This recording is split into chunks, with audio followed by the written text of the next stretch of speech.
요즘 같은 무더위에 제일 생각나는 과일은 수박입니다. 물가가 점점 오르고 자연스럽게 수박도 가격이 올라갔습니다. 보통 수박을 두들길 때 통통 소리가 들리면 맛있는 수박이라고 생각 후 구매하는 경우가 많습니다. 수박을 잘랐는데 속이 허옇고 색도 안 진하면 정말 화나는 경우가 많습니다.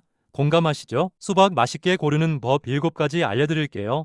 이걸로 종결시키겠습니다. 수컷이 아닌 암컷을 골라주세요. 암컷의 특징은 배꼽이 작은 수박입니다. 수박꽃이 떨어진 후 낙화 부위가 잘 아물러져서 잘 자란 것입니다. 씨앗이 적고 껍질도 얇은 게 특징입니다. 수컷의 특징은 배꼽이 큰 수박입니다. 꽃이 비대해져서 성장 속도에 문제가 있어서 껍질이 두꺼워지고 수분이 많아 당도가 떨어진 수박일 확률이 높습니다. 꼭지 반대편의 배꼽을 확인해 주세요.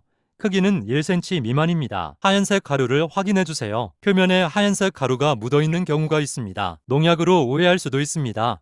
저 역시 그랬고요. 하얀 가루는 당도가 높다라고 생각하시면 됩니다. 닦으면 잠시 지워지긴 하지만 워낙 당도가 높아서 다시 하얀색 가루가 올라옵니다. 스크래치를 확인해 주세요. 간혹 수박 선택 시 스크래치가 난 수박을 볼 수 있는데 대부분 사람들은 수박의 수확 과정 중에 생긴 상처라고 생각을 하고 구매를 하지 않습니다. 스크래치가 생기는 이유는 꿀벌 때문입니다. 꿀벌이 수박의 수분 자연 수정을 한 횟수입니다. 그래서 스크래치가 많을수록 당도가 높은 수박입니다. 꼭지를 확인해 주세요. 수박은 충분한 시간을 두고 익히는 과일인데 천천히 수확한 수박의 공통점은 꼭지가 아래로 숙여져 있습니다. 빨리 수확한 수박은 꼭지가 위로 뻗어 있습니다. 그래서 꼭지가 아래로 숙여진 수박을 고르면 됩니다. 마른 꼭지는 피해주세요. 수확한 지 오래돼서 신선도가 떨어진 수박입니다. 노란색은 피해주세요. 노란색 부분은 수박이 땅에 닿아있던 부분입니다. 수확한 지 오래돼서 신선도가 떨어진 수박입니다. 햇볕이 제대로 받지 못해서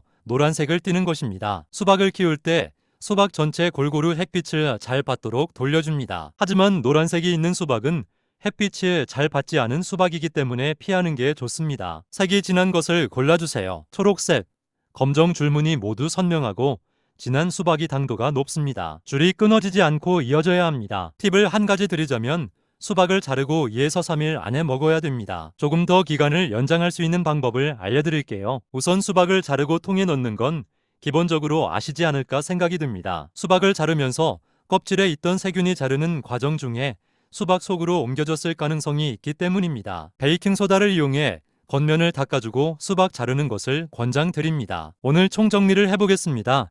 첫 번째, 수컷이 아닌 암컷을 골라주세요. 두 번째, 하얀색 가루를 확인해주세요. 세 번째, 스크래치를 확인해주세요. 네 번째, 꼭지를 확인해주세요. 꼭지는 아래로 숙여진 꼭지를 선택해야 합니다. 다섯 번째, 마른 꼭지는 피해주세요. 여섯 번째, 노란색은 피해주세요. 일곱 번째, 색이 진한 것을 골라주세요. 지금까지 수박 맛있게 고르는 방법에 대해서 알아봤습니다. 구독은 큰 힘이 됩니다. 감사합니다.